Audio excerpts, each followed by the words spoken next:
ushobora kuba wavutse neza ugasanga muhira mubayeho mu buryo bwiza, ugasanga famiye yawe cyangwa umuryango wawe ubayeho wifashije, uze wibuka ko hariho abandi bantu bagowe, abandi bantu bakeneye gufashwa, abandi bantu bakeneye ubutabazi. Televiziyo ku Gasaka Web TV rero uyu munsi yabashikanye ahantu mu gisagara ca Ngozi, ariko mu nkengera zaco bita ngo ni mucamugani canke ngo mu Gahengeri. Twagendeye rero umuntu asanzwe atako yifasha, atako amerewe, akeneye ubutabazi, akeneye gufashwa. Reka atwidondore, atwiganire ingene bimeze. Tuguhaye ikaze. Muze bakwita gute wewe? Nyandwi Pierre. Nyandwi Pierre. Amakuru yawe? Ni meza. Nyandwi Pierre, wavukiye hehe wewe? Ku Gisagara. Ku Gisagara? Mutumba. Ku Gasaka Web TV televiziyo yitaho abantu batagira shinge na rugero, bagenda bavuganirwa bivanye n'ukuntu n'ubuzima tuba tugusanzemo. None iyi nzu niyo ubamwo bimeze gute? Inzu niyo mbamwo. Yego. Niyo ubamwo. Wayubatse ryari? Araheze igihe kirekire, nabo barabizi. None iyi nzu bigenda gute? Imvura iguye bigenda gute? Imvura iguye burya harimo utuntu nyene tw'amahuba nasemwo, aho bamariye kuntwarira ku kantu k'agasitingi umubyeyi yari yampaye, cesira munsi utuntu tw'udusashi ariko tutu, niko nacesira munsi. Yego. Hanyuma iyi nzu uko ndiko ndayiraba mbona neza na neza ko iyi imvura iguye usanga ari nko hanze. None nk'imvura iguye mu ijoro bigenda gute? Bica bigenda gute muri rusange? Ndumva imbeho nyinshi cyane.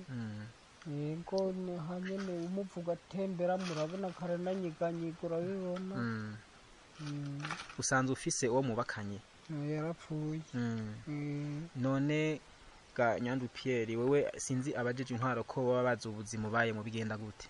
Bimeze gute? Genda nabi. Ntagihe cya ruguru. Nishinda naronka n'icyonja, singira gute. Yego, ndemera nyene ntabumbye mu matafari, nsangenda nyene nka cingero, bakampa nyene utuntu ndarira nyene aha mu mihana, kagendo. Nico nariko ndavuga, nagira ndakivuge mu kanya. Ndabona amatafari wabumvye, ajya amatafari wayabumvye kuzihemvu? Uburyo bw'uko nyene ndayanikire nyene ndayateganye. Yego. Ushaka kubaka rero iyindi nzu? Yego, nashaka nyene nzemve nyene kuvyigirira nyene, urumva nta kundi. Yego. Aha hantu ni itongo ni giwawe? Ni giwanje. Aho barabizi. Yego. Urafise abana? Mfise abana babiri. Warazi wo nari nabahaye arabananira, n'ubu ari ngaha mu kigwati ariko aritemberera. N'abanyeshuri? Ntiyiga. Kubera iki? Yarangumye ko nyene kubera ni wamvomera utuzi two kunywa. Afise imyaka ingahe wa mbere? Wa mbere afise imyaka 12. Wa kabiri? Afise imyaka 7. Mwa bose nta numwe ari kw'ishure rero? Oya. Byagenze gute kandi umukuru w'igihugu yavuze ngo abana bose bigire ku buntu? Umwe ntari no ngaha ariko hanasenge wanje. Yego, ako kandi niko turi kumwe. Nta numwe araja mu ishure rero? Oya. Ariko nawe warasamaye? Nasamaye, bwabaye uburyo. Kandi bigira ubuntu? Bwabaye uburyo. Naco tugaruke. Nyandwi Pierre, iyi nzu je ndiko ndayiraba simbona neza ingene uyiryamamwo. None ucana hehe? Uyicanamwo bimeze gute? Uteka hehe? Ni nsana hajya. Hanyuma nkaja nkaryama. Ubu rero kubera imvura itakigwa, iki ryatanguye uvuga ati ndahiriwe? Yego. Nko mu kwezi kwa kane kwa gatatu byari bimeze gute? Yewe kare hatari n'ikintu nifuka. Igoti. Igoti niyo nifuka, n'aka kantu k'akantu zenye. Abo nibo bari bakanguriye. Uru nago n'urugi uru? abantu muri ko muradukurikirana ku Gasaka Web TV murabana neza ko uyu muntu ababaye mugira ico mukoze.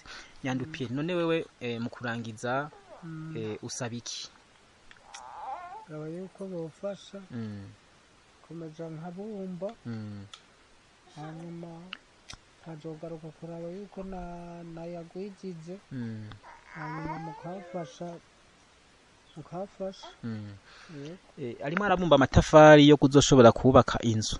Abantu muri ko mudukurikirana ushoboye kugura agashitingi canka agahema canka amabati biragarako nawe aticaye hari ivyo arimo arakora asahiriza kugira ngo ashobore guhagarika inzu nziza ariko inzu atari